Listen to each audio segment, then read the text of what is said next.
1400 personnes de la noyade. C'est un reportage de Melinda Almreni et Atman Mercado.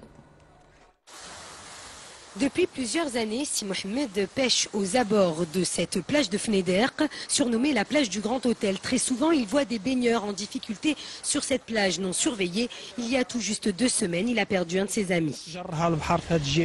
Une jeune fille était en train de se noyer. 2 pêcheurs, dont un de mes amis, sont allés à sa rescousse. Ils ont réussi à la sauver. Lorsqu'ils se sont approchés des rochers, des pêcheurs ont tenté de les remonter avec leur canne à pêche. Mais l'un d'entre eux, épuisé, s'est noyé. Il n'est jamais remonté. Après plusieurs jours de recherche, les plongeurs de la protection civile ont récupéré le corps inanimé de la victime. Mustapha et les membres de son association sont plongeurs professionnels. Ces derniers, bénévolement, ont et à plusieurs reprises remonté à la surface des corps sans vie. Cette vidéo amateur montre justement les plongeurs en pleine action.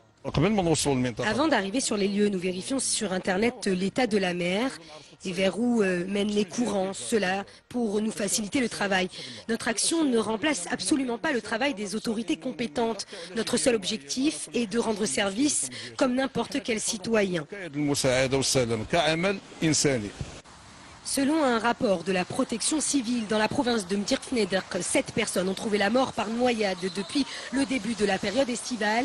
Un peu plus de 1400 personnes ont été sauvées de la noyade.